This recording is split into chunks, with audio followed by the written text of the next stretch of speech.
Documentary was extremely hard. Paul, the director, who is now sort of become my friend because we've been working it such a long time, this 5 years we've been working it personally, and it was quite emotional, and obviously Paul wants to get the documentary done and we've got time, but I'm talking about Monday because we were such a close family, it was like really heartbreaking. So sometimes I'm having an off day and he's saying, I need an hour or 2 hours. It was hard for me to get back in the swing of things again. I've been friends with Jamie for a good 5 years now, sort of working on the films, on the feature film with him.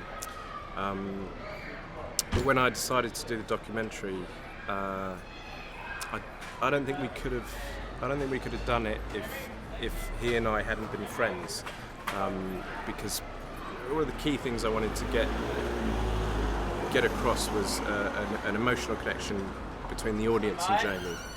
He had a lot of problems, you know. He suffered from OCD, as well as the sort of the abuse, all rolled into one. You know, it affected his mind a lot, and I just think he didn't need much to turn him into this violent person. But yeah, I mean, you say beat him up, it was pretty horrific, you know. And with My Name is Lenny, we've literally doctored and showed everything that really happened. You know, it's quite shocking, but I think that story needs to be told because you need to have a start of a story. You can't just say put a man in sort of position, oh, this man goes around beating people up. Why has he done it? What is the reason why he's done it?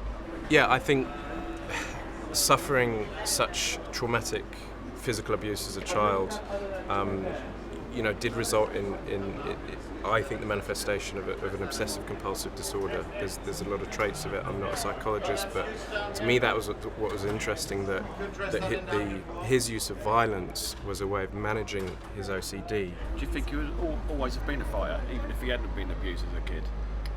Was he a born fighter, or was it created because of his life? It was created. 100% it was created, because he always said if I'd have been born in St John's Wood or Hampstead, because he was very clever. I mean, like I said to you before, not school clever, not academic clever, but just really street smart. And you know, he was so good at that, and he would have done. It was just a product of his upbringing, 100%.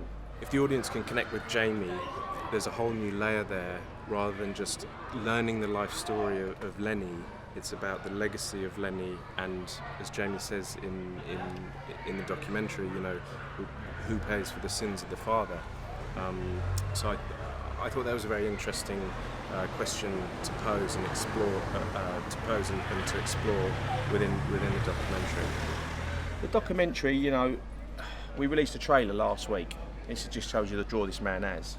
We let a trailer go last week, and it had over 800,000 views on one site alone.